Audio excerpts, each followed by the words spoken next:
예, 오늘은 사무엘상 14장 1절부터 23절까지 살펴보도록 합니다. 사무엘상 14장은 좀 길죠? 52절까지 있습니다.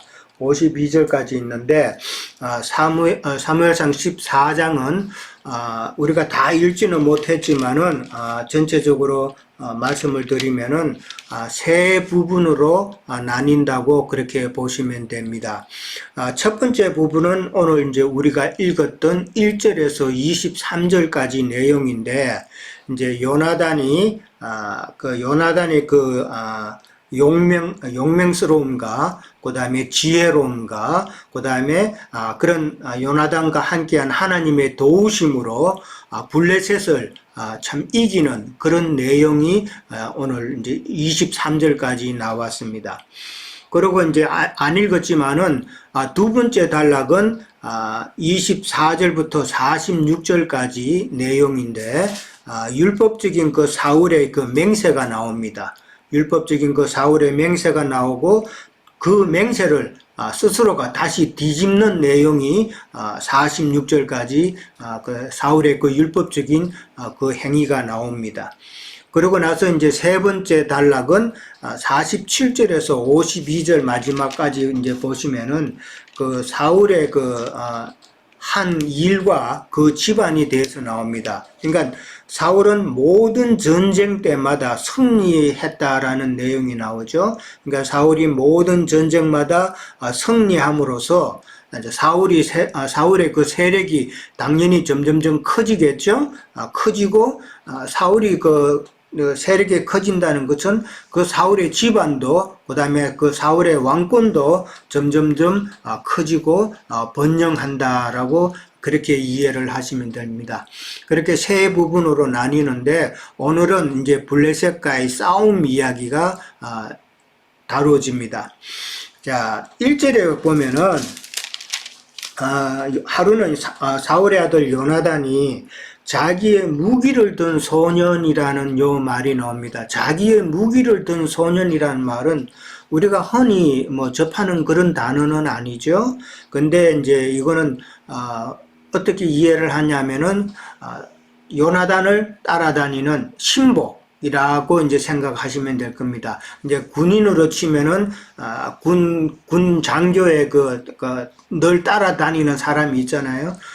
그런 사람들을 부사관이라 그러나요? 저는 군대를 안 갔다 와서 그런 용어는 잘 모르는데, 그런 장교를 따라다니는 그런 사람이 있죠. 그런 자를 오늘 여기서는 무기든 소년이다라고 표현을 했습니다. 사사기 9장 54절에도 보면은 아비멜렉이라는 자가 자기 그 신복을 부르는데 거기도 보면은 똑같은 표현이 나옵니다. 아비멜렉이 자기의 무기를 든 청년을 급히 불렀다라는 말이 나옵니다. 그러니까 무기든 소년이라는 말은 자기의 신복이라고 이제 그렇게 이해를 하시면 될 것 같습니다. 근데 이제 요나단이 자기 신복에게 이르기를 우리가 건너편 블레셋 사람들의 부대로 건너가자 하고 그의 아버지에게는 아뢰지 아니하였다라고 말합니다. 이 건너가자라는 말은 이제 일을 꾸미는 것이죠. 그냥 건너가는지는 않겠죠. 그 블레셋 진영인데 지금 무슨 이제 계획을 다 이제 꾸미고 그걸 이제 실행하러 가자라고 하는 그런 내용입니다. 근데 아버지에게는 알리지 않았다고 그랬습니다. 아버지에게 왜 안 알렸을까요? 사울은 어떤 면에서 보면은 요나단과는 상당히 차이가 많습니다. 사울의 아들 요나단이지만은 요나단과 그 다음에 사울과의 그 성격은 서로 어떻게 보면 정반대의 사람이다. 사울은 상당히 좀 소심하고 그런 사람이지만은 요나단은 상당히 용감하고 좀 바로바로 실행하고 하는 그런 스타일이다라는 것이죠. 사울 같은 경우도 보면은 뭐 자기 하나님한테 물어보고 제사도 지내고 그다음에 오늘 내용도 나오지만은 아히야에게 그냥 하나님에게로 갖고 오라 했다가 또 취소시키고 뭐 이랬다 저랬다가 하죠. 그런 내용이 이제 나오는 걸로 봐서는 좀 소심하고 좀 결단력이 부족한 그런 모습을 보여준다라는 것이죠. 그러니까 당연히 자기 아버지 사울에게 요나단이 자기의 계획을 이야기하면은 당연히 허락을 안 할 건 뻔한 사실이니까 아버지에게 알리지 않고 블레셋 진영으로 갔다라고 이해를 하시면 됩니다. 자, 2절에 가면은 사울은 그 당시에 이제 그 기브와 벤둘이 미고론에 있는 그 석류나무 아래에 머물렀다라고 그렇게 이야기를 합니다. 그리고 함께한 백성은 한 600명이다라고 그렇게 나오죠. 미그론에 있는 석류나무 아래에 머물렀다는 게 석류나무라는 건 석류라는 거는 우리 성경에서는 그 석류의 그 모양을 보면 트지고가 충만한 그런 모양이잖아요. 그러니까 풍성한 그 영과 그 생명을 상징하는 그런 과일이죠. 그런데 이제 여기 이제 석류나무 아래에 머물렀다라는 말은 석류나무는 이제 물이 있는 곳에서 있으니까 이게 물이 있는 곳이어야만이 사울과 그 군사들이 같이 쉴 수 있는 공간이다라는 것이죠. 그래서 석류나무 아래 머물렀다라는 말은 거기에는 물도 있었고 그 다음에 쉴 수 있는 그런 조건들이 갖춰진 곳이다라고 이해를 하시면 됩니다. 그 다음에 이제 머물렀다라는 말은 거기서 이제 앉아 있었다라는 이야기인데 그냥 앉아서 쉰다는 그런 의미가 아니라 히브리 단어로는 야사브라는 단어입니다. 그 야사브라는 단어는 앉아 있다라는 것은 그냥 앉아 있는 것이 아니라 자기의 직분을 수행하고 있다라는 그런 의미라는 것이죠. 그 야사브라는 뜻이. 그러니까 사울은 거기에 앉아서 지금 전쟁을 어떻게 하면은 잘 치룰까 그런 궁리를 했다는 이야기겠죠. 이 야사브라는 표현이 우리가 잘 아는 창세기에 보면은 롯이 소돔 성문에 앉아 있었다라고 그런 표현이 나와 있죠. 창세기 19장 1절에 보면은 롯이 소돔 성문에 앉아 있었다 할 때 그 앉아 있었다는 단어가 야사브라는 똑같은 단어를 썼다는 것이죠. 그 롯은 뭐 소돔 성문에서 자기 일을 했다는 건데 거기서 장로로서 자기의 종교적인, 그러니까 좀, 그 어두움에, 자기도 어두운데, 그 소돔성 사람들을 가르치고 하는 그런 일을 했다는 것이죠. 소경이 소경을 인도하는 그런 형국이라는 것이죠. 자, 그 다음에 이제 함께한 백성이 600명이라고 그랬습니다. 600이라는 숫자는 우리 잘 알잖아요. 그러니까, 사울과 함께한 600명이라는 것은 그 600명은 그 사울을 따르는 자들의 그 영적인 상태를 설명하는 것이죠. 그러니까 사울을 따르는 모든 사람들은 참 어떻게 보면은 육적 신앙인이다. 세상 것을 추구하는 그런 육적 신앙이다라는 것을 암시하는 그런 내용이죠. 우리가 잘 알듯이 사울은 참 후대가 아주 멀쩡하고 잘생겼고 건장한 사람이었잖아요. 그러니까 외모를 보는 그 육적인 것을 추구하는 그런 육적 신앙인을 상징하는 그 600이다라는 것이죠. 600이라 그러면 우리가 또 잘 기억나는 게 있죠. 이스라엘 백성들이 이제 홍해를 건너기 전에 애굽 병거가 쫓아왔죠. 그때 그 쫓아온 병거의 수가 600성이었다라고 그렇게 돼 있죠. 예, 세상이 이제 쫓아오는 거, 그러니까 세상을 상징한다. 그렇게 이해를 하시면 될 것 같고요. 그 다음에 이제 600이라는 그 표현을 통해서 참 블레셋에 비하면 너무나도 초라한 그런 군사의 규모잖아요.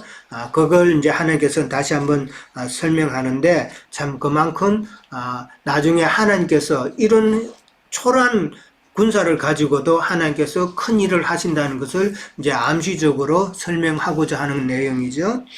자, 그 다음에 이제 3절에 가면은 아히야라는 사람이 나옵니다. 그 아히야라는 사람을 이제 나오면서 아히야의 그 설명을 그 3절에 또 해놨죠. 이가봇의 형 아히두베의 아들이다라고 나옵니다. 그 다음에 비느하스의 손자죠. 그 다음에 엘리의 정손이죠. 그러니까 엘리의 아들 중에 홈리와 비느하스가 있었는데 둘 다 전쟁터에서 죽었죠. 죽으면서 비느하스가 이가봇을 낳았죠. 이가봇을 낳았는데 이가봇을 낳고 죽었잖아요. 그러니까 여기 나오는 이가봇의 형제 아히둡이라는 형이라는 이야기죠. 이가봇이 태어나기 전에 먼저 난 아히둡이 형이 있었다. 그 아히둡의 아들이 바로 지금 아히야다라는 것이죠. 예, 그렇게 이해를 하시면 되고, 아히야는 에봇을 입고 거기 있었다라고 나옵니다. 이 에봇은 우리가 잘 알잖아요. 대제사장이 1년에 한 번 대속죄절 날 에봇을 입고 지성소에 들어가는 그런 옷이잖아요. 근데 이제 이 에봇을 아히야가 갖고 있었다라는 것이죠. 이 아히야가 갖고 있었다라는 것은 엘리 제사장이 대제사장으로 있을 때의 그 옷을 지금 자기가 유품으로 갖고 있었다라는 이야기가 되겠죠. 예, 그렇게 이해를 하시면 되고, 에봇을 입고 거기 있었다라는 말은 지금 아히야가 대제사장의 역할을 지금 하고 있다라는 그런 이야기가 되겠죠. 자, 지금 아히야라는 자가 지금 대제사장으로 에봇을 입고 지금 사울과 함께 하고 있습니다. 이 사실을 우리는 그동안에 사무엘과 사울의 그 관계에서 우리는 생각해 볼 수가 있겠죠. 지난번에도 사무엘이 사울을 떠나서 그냥 가버렸잖아요. 가버렸는데 거기에 대한 사울의 반감이 생겼죠. 사울이 좋게 생각 안 할 거 아닙니까? 사울의 반감이 생겼고, 그 다음에 사무엘에 대한 도전으로 지금 제사장권을 갖다가 아히야에게 지금 옮겼다라는 이야기죠. 예. 그렇기 때문에 지금 아히야가 지금 전장에 사울과 같이 있는 상태가 되는 것이고, 그러니까 그렇게 사울이 하고자 원했던 것은 사무엘의 그 영향권에서 빨리 벗어나고자 했다는 것이죠. 사울은 빨리 벗어나야 자기가 왕으로서의 그 왕정 체제를 굳건하게 세울 수 있는데, 사무엘은 시시건건 이제 모두 간섭하고 막 그렇게 하니까 사울로 봐서도 참 쉽지는 않았을 것이다. 그것이 이제 사울이 미리 이제 그걸 사울도 이제 느꼈으니까 이제 그것을 벗어나야 될 것 같으니까 자기가 계략을 다 꾸몄다라는 것이죠. 그리고 어떻게 보면은 그 아히야라는 자는 엘리 제사장, 그러니까 자기의 정조 할아버지, 그러니까 엘리의 그 가문의 그 영광을 회복하고자 하는 그 생각이 있었다라는 것이죠. 그러니까 사울을 잘 도와서 지금 그런 가문의 영광을 회복하고자 하는 그런 마음이 있었다라는 것을 우리가 생각해 볼 수 있죠. 그래서 참 사울에게는 상당히 협조적인 그런 모양을 하고 있습니다. 자, 그런데 4절에 가면은 거기에 이제 그 험한 바위가 있다라고 나옵니다. 어기 사이 이쪽과 저쪽이 험한 바위가 있다라는 말이 나오는데, 이건 우리가 쉽게 생각을 하면은 지금 블레셋 사람들은 그 협곡을 지금 중간에 두고 블레셋 사람들은 북쪽에 있습니다. 대한민국에 38선이 있듯이 그런 협곡이 있어가지고 북쪽에는 그 블레셋 사람들이 진을 치고 있고, 그 다음에 남쪽에는 지금 사울과 요나단이 지금 진치고 있다라고 보시면 됩니다.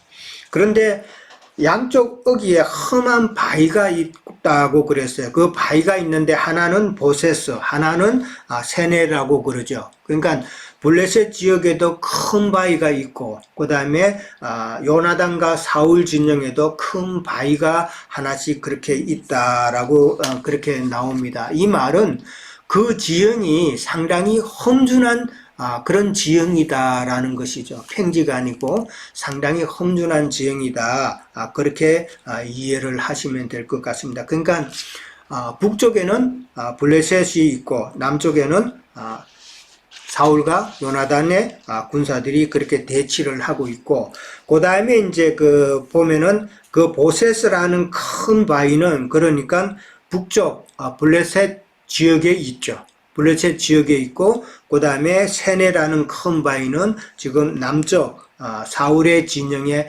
있다라고 그렇게 이해를 하면 됩니다. 그 4절, 5절이 읽으면은 잘 설명이 안 될 건데 이해가 안 되실 것 같은데 그렇게 이해를 하시면은 간단할 것 같습니다. 그 다음에 이제 6절에 가면은 자기 신복에게 우리가 저 할례 받지 않은 자들에게로 건너가자라고 이야기합니다. 이 할례 받지 않은 자들이라고 블레셋 사람들을 그렇게 이제 했는데, 우리가 블레셋 사람은 이제 할례 받지 않은 자라는 건 잘 아시잖아요. 이제 그것은 물론 이제 영적인 할례를 염두에 두고 하는 말이죠. 이 할례라는 것은 이스라엘 백성들이 하나님과의 맺은 언약이잖아요. 언약인데 하나님과의 언약의 징표가 할례인데, 블레셋 사람들은 하나님과의 언약이 없는 자라는 이야기죠. 하나님과의 언약이 없다는 것은 참 하나님의 도우심을 저들은 기대할 수 없다, 그런 이야기가 되겠죠. 그래서 할례 받지 않은 자들이라고 표현을 했는데, 우리를 위하여서 일하실까 하노라라고 그랬습니다. 여호와께서 우리를 위하여 일하실까 한다 그랬는데, 이 말은 하나님께서 이스라엘을 위해서 싸우실 것이다 라는 것을 요나단은 믿었다라는 것이죠. 아까도 말씀드렸지만은 사울은 참 우유부단한 그런 성격이었지만은 요나단은 참 용맹하고 행동으로 바로바로 실천하면서 하나님의 뜻을 파악하는 그런 스타일이다라는 것이죠. 사울은 그렇게 우유부단하고 여러 가지 방법을 쓰고 불안함으로 제사도 먼저 또 드리고, 그 다음에 14장에도 마지막에 나오지만은 이제 14장 오늘 배우는 부분도 보면은 이제 누가 했는가 제비 뽑는 이야기도 나오고, 그 다음에 하나님의 계를 갖고 오라고 그런 내용도 나오고, 이런 모든 내용들은 어떤 문제가 생겼을 때 그 문제 해결을 위해서 사람이 나름대로 열심히 노력하는 그런 모습이다라는 것이죠. 그러니까 사울도 요나단처럼 하나님을 딱 믿는 그런 스타일이 아니라 나름대로의 사람의 노력을, 할 수 있는 노력을 다 해보는 그런 스타일이다라고 이해를 하시면 될 것 같습니다. 그러면서 요나단은 여호와의 구원은 사람의 많고 적음에 달리지 아니한다라고 그렇게 요나단의 신앙을 우리가 엿볼 수가 있죠. 자, 이런 말들은 성경에 참 용맹한 자들이 많이 쓰는 그런 내용이죠. 우리가 잘 아는 기드온의 그 300용사, 그들은 참 미디안을 공격할 때에 사사기 7장에 나오죠. 공격할 때에 참 용맹스럽게 숫자에 연연하지 않고 300명만 딱 골라서 나머지 더 많은 사람은, 부족하다 싶은 사람은 돌려보낼 정도로 숫자에 연연하지 않고 300명만 딱 추려서 그렇게 했다는 것 자체가 하나님께서는 함께 하시면 우리 숫자와는 관계가 없다라는 것을 설명하고 있죠. 그 다음에 이제 다윗도 우리가 잘 알듯이 골리앗과 싸움을 할 때에 참 보면은 여호와의 구원하심이 칼과 창에 있지 않다라고 담대하게 골리앗에게 그렇게 선포했죠. 그러면서 참 물맷돌 가지고 골리앗을 쓰러뜨리는 내용이 나옵니다. 그러니까 골리앗이 갖고 있는 그 창과 그 다음에 이 칼이 있잖아요. 그 칼은 이제 신학과 교리잖아요. 세상 교계의 신학과 교리인데 다윗이 던진 그 물맷돌은 영의 말씀이잖아요. 그러니까 그 모든 것을 이긴다라는 그런 내용이었죠. 그러니까 여호와의 구원하심이 신학과 각종 교리 이런 것에 있지 않다라는 것을 설명하고 있는 내용이죠. 자, 그 다음에 이제 8절에서 10절로 갑니다. 8절에서 10절로 가면 아마 이게 조금 이해하시기가 어려웠지 않나 그렇게 생각을 해봅니다. 이거를 갖다가 그냥 문자적으로 그냥 쭉 읽으면은 요나단이 이제 둘이 가는데 뭐 요나단이 그들에게 보인다 그러고 그 다음에 또 숨었다 그러고 또 그들에게 보인다 그러고 그 다음에 징표가 사인이 보여가지고 뭐 너희들에게 우리가 너희들에게 간다고 그런 사인 오면 그냥 우리는 기다려야 되고 그 다음에 이제는 올라오라 그렇게 이야기하면 우리가 이제 올라간다라는 그런 내용인데 이게 문자적으로 보면 이해하시기 아마 힘들 거예요. 근데 거기에서 한 가지 우리가 생각해야 될 것은 두 명만 지금 요나단과 그 신복 둘만 가거든요. 둘만 적진으로 간단 말입니다. 둘만 적진으로 가가지고 지금 블레셋 진영을 갖다가 완전히 그냥 흩어려 놓는데 이게 과연 두 사람만 가지고 가능할 것인가 하는 이야기죠. 물론 뭐 하나님이 하시면은 뭐 못하실 게 뭐 있냐고 그렇게 이야기하는지 모르지만은 그러나 하나님도 합당하게 일을 하신다라는 것을 이제 저는 이야기를 합니다. 그러니까 여기서 두 명만 가지고 적진에 들어가서 작전을 수행한다는 것이 아니라 지금 성경에는 안 나와 있지만은 이미 요나단은 계획을 다 세웠다라는 것이죠. 어떤 계획을 세웠냐 하면은 지금 9절에 나오는 그들에게 보인다는 이 말, 그 다음에 블레셋 사람들이라고 나오는 이 표현들은 블레셋 사람들이 아니라 지금 지난번에 우리가 13장에서 마지막 부분을 다룰 때에 이스라엘의 철 다스리는 기술자들이 블레셋에 끌려갔다라는 내용이 있었죠. 철 다스리는 그 자들이 지금 블레셋 군대에 같이 지금 일하고 있다라는 것이죠. 그들의 군인으로. 그러니까 그 무기를 만들기 위해서는 그런 자들이 필요하니까 군대 내에 그 자들도 같이 블레셋의 군사로 같이 복무했다라는 것을 먼저 생각해 보면은 요나단이 그들을 먼저 포섭을 해서 자기 이스라엘 백성들이니까 그자들에게 자기를 도울 것을 미리 심어놨다라는 것이죠. 그러니까 뭐 첩자라 그러나요? 그런 자들을 이미 많이 심어놨다라는 것이죠. 그래서 9절에 가면은 우리가 그 사람에게로 건너가서 그들에게 보이리니 하는 그들이라는 자는 지금 이스라엘 첩자들이에요. 예. 블레셋 사람이 아니고 이스라엘 첩자예요. 만약에 그들에게 보였으면은 블레셋 사람에게 보였으면 블레셋 사람들이 그들을 갖다가 죽이려고 온갖 방법을 썼을 거라는 말이죠. 근데 그들에게 보이리니 그들이 만일 우리에게 이르기를 우리가 너희에게로 가기를 기다리라 하면 그런 사인이 나오죠. 지금 신호입니다. 서로 우리가 어떻게 하면 어떻게 할 것이다 라는 신호죠. 그러니까 표징이라는 말이 나오는데 우리가 너희에게로 가기를 기다리라 이 말이 이제 그 신호가 오면은 아직은 좀 더 기다려야 된다라는 준비가 덜 됐으니까 좀 더 기다려야 되는구나 라는 것으로 알았다는 것이죠. 그리고 그 다음에 이제 우리에게로 올라오라는 이 사인이 나오면은 이제 우리 심어놓은 첩자들이 심어놓은 이스라엘 사람들이 이제 자기네들이 우리를 도울 준비가 다 됐구나 하는 신호로 알고 이제 올라간다는 이야기죠. 그렇게 이해를 하시면은 좀 더 쉽게 이해가 될 것 같습니다. 그러니까 블레셋 사람들과 함께한 이스라엘의 철 다스리는 기술자들의 역할은 언제 요나단과 신복이 블레셋 진영으로 올라올 것인가를 타임을 미리 알려주는 그런 역할이 먼저는 있죠. 그 다음에 또 두 번째 역할은 블레셋 진영을 갖다가 미리 나중에 아주 혼란스럽게 할 때에 그들이 준비한 대로 계획한 대로 해서 그 진영을 혼란스럽게 한다라는 이야기죠.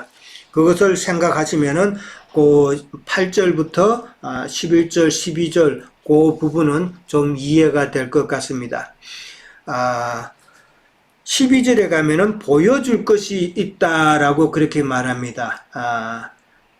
둘이 다 블레셋 사람에게 보임에, 이 블레셋 사람은 블레셋에 같이 있는 이스라엘 사람이라고 이해를 하면 됩니다.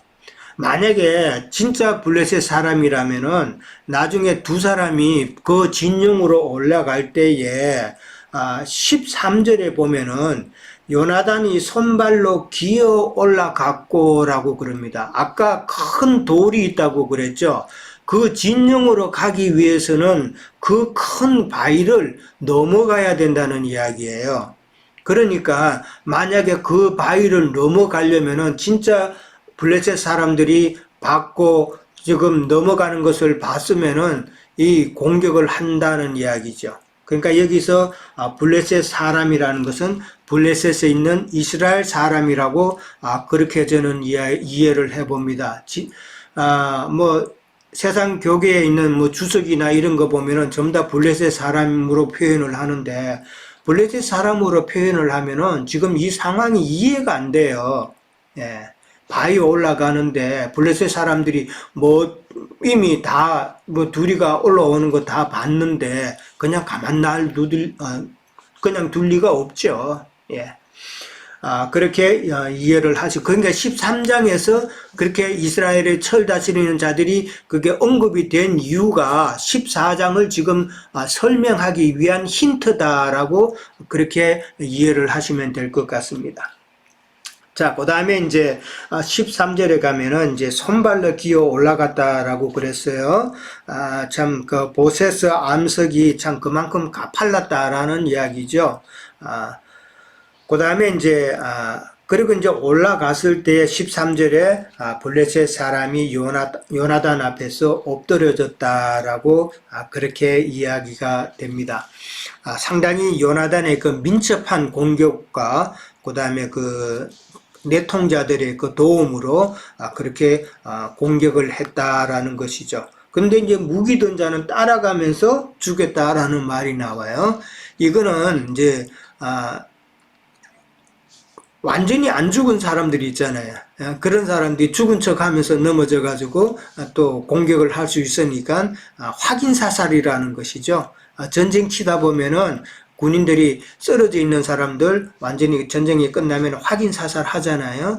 그런 모습이다라고 이해를 하시면 됩니다. 14절에 가면은 반나절 가리 땅 안에서 20명을 죽였다 그럽니다. 처음으로. 이 반나절 가리 땅 안에서 20명이라 이 말은 소 2마리가 이제 땅을 가는데 하루 가는 그 땅의 그 양이 어느 정도냐면은 이 기록에 보니까 미국 단위로는 1에이크예요. 1에이크가 얼마 정도냐면 한국의 평수로 따지면은 1224평 정도가 되는 거예요. 그 1224평 정도가 되는 그 땅, 거기에다가 이제 반나절이라 그랬으니까 한 뭐 612평 정도 되겠죠? 한 600평이 조금 넘는 그 땅 안에서 20명을 죽였다라는 그런 이야기입니다. 이 이야기가 왜 나오냐면은 그만큼 그 공간 안에서 20명을 죽였다라는 것은 짧은 시간 안에 빨리 사람을 20명이나 죽였다라는 그런 의미로 이해를 하시면 될 것 같습니다. 자, 그렇게 하니까 15절에 가면은 들에 있는 진영과 백성이 크게 공포에 떨었다고 그랬죠. 부대와 모든 노략군과 그 다음에 땅도 진동을 하고 큰 떨림이 있었다라고 그렇게 이제 나옵니다. 이 떨림은, 큰 두려움은 물론 하나님께서 그렇게 공포를 조성을 하신 것이죠. 하나님께서 그렇게 하셨다라는 것을 보시면 됩니다. 그 다음에 이제 16절에서 이제 17절에 가면은 이런 광경을 사울의 파수꾼이 이제 봤습니다. 사울의 파수꾼이 보고 사울에게 보고를 하죠. 그러니까 그런 보고가 들어오니까 자기 진영에서 누가 빠져나가서 저렇게 싸우는가 보다 짐작을 했겠죠. 그러니까 바로 점호를, 누가 나갔는지 확인을 하라고 점호를 합니다. 점호를 해보니까 이제 요나단과 그의 부하가 없어졌다라고 이제 알게 되죠. 이때만 해도 사울은 그 나름대로 어느 정도 이제 두려움은 있었던 거예요. 점호하고 뭐 이런 게 알아보고 하는 그런 과정이니까. 그러니까 사울이 아히야에게 이야기를 합니다. 18절이죠. 아히야에게 이르되 하나님의 계를 이리로 가져오라 하니 그때에 하나님의 계가 이스라엘 자손과 함께 있었음이라. 참 이 부분이 우리가 잘 한번 생각해 봐야 됩니다. 맞소라 사본에는 지금 하나님의 계라고 이렇게 표현이 되어 있습니다.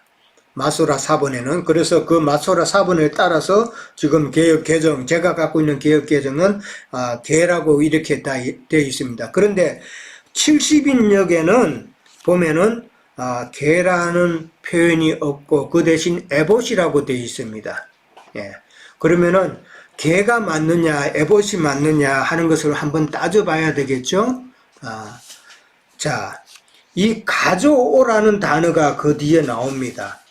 하나님의 계를 이리로 가져오라라고 하는데 이 가져오라는 표현은 하나님의 계와는 관련을 해가지고는 사용된 적이 없다라는 것이죠. 하나님의 계를 갖다가 함부로 사람이 이리로 옮기고 저리로 옮기고 할 그런 상황이 아니죠. 하나님의 계는. 그래서 가져오라는 이 단어는 하나님의 계를 언급할 때는 한 번도 쓴 일이 없다라는 것이죠. 그러면은 이 단어는 하나님의 계가 아니고 에봇, 제사정의 에봇을 말할 때에 쓴 단어다라는 것이죠. 사무엘상 23장 9절을 한번 다 같이 한번 볼까요? 사무엘상 23장 9절 444페이지 제가 가진 성경에 보면은 다윗이 사울이 자기를 해하려고 하는 음모를 알고 제사장 아비아달에게 이르되 에봇을 이리로 가져오라 라고 그렇게 표현을 하죠. 예, 에봇은 가져오라는 단어를 씁니다. 그 다음에 30장 7절에도 에봇을 가져오라라는 단어를 씁니다. 그러니까 여기서 제가 생각해도 하나님의 계라는 단어가 이것은 하나님의 계가 아니고 에봇이다라는 것이죠.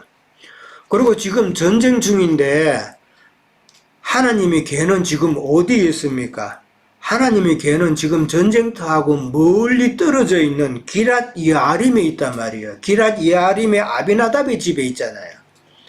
그러면은 전쟁터에서 지금 많이 떨어져 있는데 하나님의 계를 거기서부터 가져온다는 게 이거는 무리라는 것이죠. 그래서 그때에 하나님의 계가 이스라엘 자손과 함께 있었다라고 나오는 이 단어는, 이 내용은, 이 문구는, 이게는 70인역에는 당연히 이 문구가 없다는 이야기죠. 70인역에는 당연히 그때에 하나님의 계가 이스라엘 자손과 함께 있었다라는 이 말이 없는 거예요. 이 말을 이렇게 넣은 것은 하나님의 계라고 이미 앞서서 표현이 되었잖아요. 하나님의 계를 가져오라고 이 말을 했기 때문에 그 말을 정당화시키기 위해서 첨가한 문구다라는 것이죠. 성경에 그런 문구가 많잖아요. 히브리 원어에는 없는데 그 다음에 문맥상 첨가하는 그런 내용이라는 것이죠. 지금 이 부분도 마찬가지다. 70인역이 맞소라보다는 좀 더 정확하다라고 그렇게 보는데 70인역에는 이 문구가 없다라는 것만 봐도 지금 사울이 아히야에게 하나님의 계를 갖고 오라는 것은 하나님의 계가 아니라 에봇이다라는 것이죠. 그러면은 그 에봇을 가지고 그 에봇에 있는 우림과 둠밈으로 지금 사울이 하나님의 뜻을 알고자 했다라는 그런 내용이 되겠죠. 예, 그렇게 이해하시면 될 것 같습니다. 그 다음에 이제 19절에 가면은 사울이 아히야에게 이제 그렇게 에봇을 갖고 오라고 말을 할 때에 지금 블레셋 진영의 상황이 더 지금 소동이 심했다라고 그렇게 나오죠. 더 소동이 심했다라는 것은 지금 상황이 사울에게 더 좋은 방향으로 지금 흘러가고 있다는 이야기잖아요. 그러니까 사울이 갑자기 네 손을 거두라라고 이야기를 하죠. 이건 지금 누구한테 하는 이야기예요? 아히야에게 지금 하는 말이죠. 아히야에게 하나님께 사울이 에봇을 갖고 오라고 심부름을 시켰는데 지금 상황을 보니까 그거 안 갖고 와가지고 하나님 앞에 지금 우리가 어떻게 해야 될까 물을 필요가 없다고 느낀 거예요. 그렇죠? 그러니까 지금 그거 안 갖고 와도 된다라고 하는 이야기인데 여기서 이제 사울의 그 변덕을 우리가 또 한번 생각해 볼 수 있죠. 아까 소심하다 그랬는데 이 변덕도 같이 있는 거예요, 지금. 자기 상황이 지금 유리하게 되니까 하나님께 물어보고자 하는 그것을 지금 취소시킨 거잖아요. 그러니까 하나님을 지금 어떻게 보면 좀 멸시하는 그런 신앙 없는 자의 모습이 딱 눈에 보이잖아요. 그러니까 문제가 있으면은 하나님을 찾고 그 문제가 해결이 되고 그러면은 하나님을 잊어버리는 기회주의적인 그런 신앙인을 지금 사울에게서 본다라는 것이죠. 오늘날 세상 교계에서도 그런 사람 많죠? 참 자기가 부족하고 뭔가 좀 답답하고 뭔가 해결에 대한 문제가 있으면은 막 기도원에도 가고 다 하잖아요. 근데 그게 다 해결이 되면 기도원 맨날 갑니까? 안 가잖아요. 그러니까 한국에는 입시철만 되면은 기도원이나 뭐 수양관이나 이런 데 사람이 미어지잖아요. 자기 필요에 의해서 기도하고 하나님 찾고 그러다가 끝나면은 안 가잖아요. 그런 기회주의적인 신앙을 지금 사울에게서 볼 수 있다라는 것이죠. 20절에 가면은 사울이 직접 전장에 가서 봅니다. 직접 이제 전장에 가서 보니까 블레셋 사람이 각기 칼로 자기 동물을 치는 그런 대혼란이 참 일어나죠. 아주 특이한 사건이죠. 쉽게 일어날 수 없는 그런 상황인데 이런 상황이 왜 일어나는가 하는 것이죠. 저는 이해가 되는 게 사람이 극도로 불안하고 막 공포에 질리고 이러는 상황이면은 자기 자신을 방어하기 위해서 아군인지 적군인지 상관없이 자기에게 가깝게 오는 자들은 물론 무조건 해할 수 있다라는 것이죠. 저 같아도 그럴 것 같아요. 뭐 깜깜하다든지 뭐 전쟁터에서 그런 이야기 많잖아요. 아주 깜깜한데 누가 총을 먼저 멀리서 쏘면은 무조건 적군인 줄 알고 자기 방어하기 위해서 상대방에게도 총을 쏘잖아요. 그런 상황이 월남전에도 있었고 6.25 전쟁 때도 있었고 2차 대전 때도 그런 상황은 많았다라는 것이죠. 마찬가지로 지금 그렇게 한 것은 극도의 공포 속에서 자기를 지키고자 하는 그런 내용이다라는 것이죠. 그러니까 이런 내용이 성경에도 좀 나오죠. 아까 기드온 이야기도 했는데 기드온 300용사가 미디안을 칠 때 어떻게 쳤나요? 나팔을 불고 항아리를 깼죠. 나팔 불고 항아리를 깼다는 것은 그만큼 두려움을 심어줬다는 것이죠. 그랬을 때에 참 자중질환이 일어나서 참 이겼다라는 내용이 나오는데 오늘 내용과 흡사하다. 그렇게 보시면 되고 그 다음에 이제 21절 22절에 가면은 진영에서 돌아온 히브리 사람들이 사울과 요나단과 합체하는 내용이 나오죠. 포로로 잡혀갔던 사람들, 그 다음에 도망갔던 에브라임 산지에 숨었던 사람이 이제 블레셋 사람들이 도망간다라는 것을 알고는 그자들을 추격하는 그런 일이 벌어지죠. 그 다음에 23절 마지막 절에 가면은 여호와께서 그날에 이스라엘을 구원하심으로 전쟁이 벳아웬을 지나니라 라고 나옵니다. 이 벳아웬이라는 말은 13장 7절에 보면은 벳아웬의 동쪽에 믹마스가 있다라고 그렇게 되어 있습니다. 이 믹마스가 바로 블레셋 사람이 진을 쳤던 곳이죠. 그러니까 벳아웬과 가깝게 있었다라는 것이죠. 그 말은 지금 믹마스를 이제 점령하고 전쟁이 지금 어디로 가냐 하면은 서쪽으로 옮겨지는 거예요. 그러니까 벳아웬을 지났다라는 것이죠. 벳아웬을 지났다는 서쪽이라는 것은 지금 이스라엘의 서쪽에 블레셋이 지중해 해변에 있거든요. 그러니까 서쪽으로 갔다는 것은 블레셋의 본토를 지금 추격해서 거기까지 따라갔다라는 그런 내용입니다.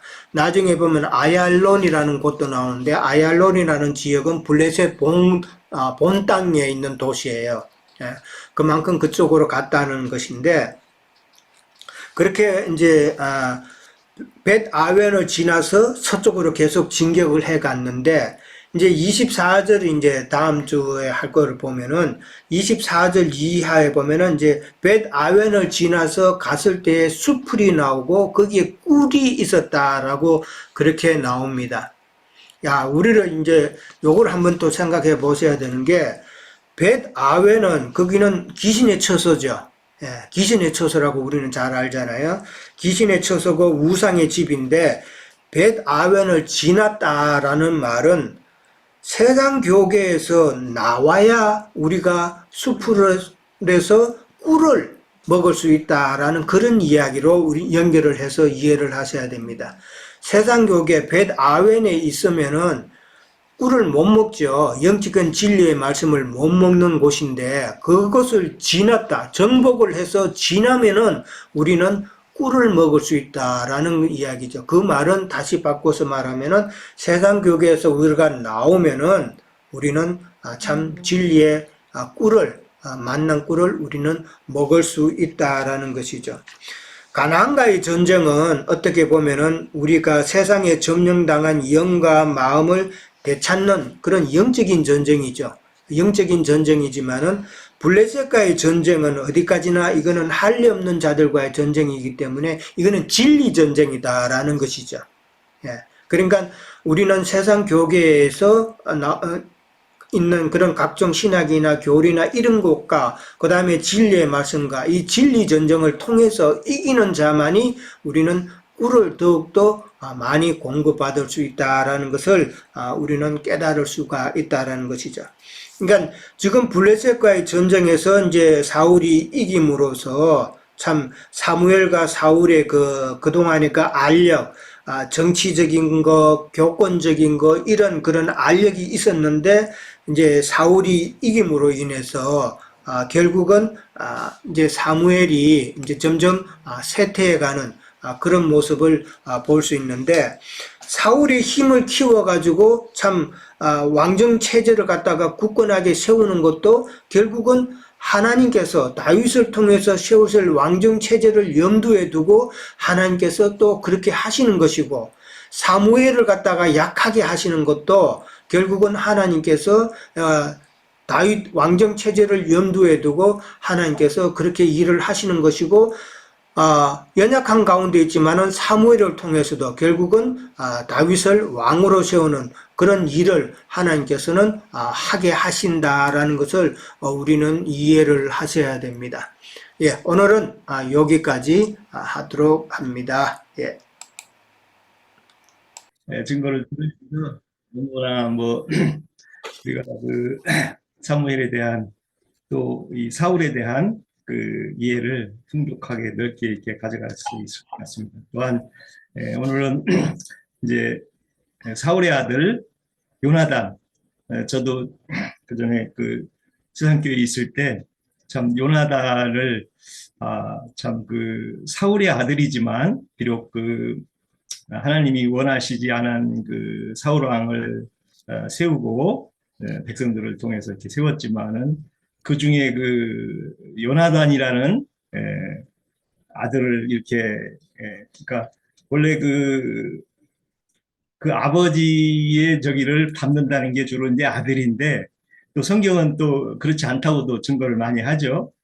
그래서 정말 하나님이 이렇게 실패한 왕이지만 또 그 아들을 통해서 그 남은 자를 이렇게 또 이끌어가는 그 무미보셋이죠. 나중에 다윗 왕의 그 상에서 먹은 그 아들이 우리에게 증거가 이렇게 참 우리가 그 세상에서는 약한 자고 또 세상에서는 참 이렇게 낮은 자지만 그런 낮은 자를 통해서 주님이 또 이렇게 왕의 식탁에서 먹게 하는 그 진리의 음식이 우리 지체들에게 같이 이렇게 나눌 수 있어서 좋습니다.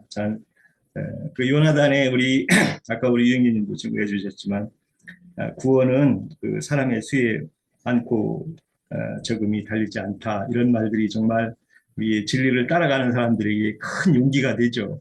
저도 우리 뭐 보통 하면은 에, 어디서 신앙생활을 하냐고 묻고 뭐 거기 있는 사람이 몇 명이냐고 꼭 물어요. 왜 술을 그렇게 많이 그 해서 어떤 인간적인 힘 또 세상에 나타나는 그런 세상적인 그런 사고들을 가진 분들은 우리가 수에 대한 그런 개념이 굉장히 많이 있습니다.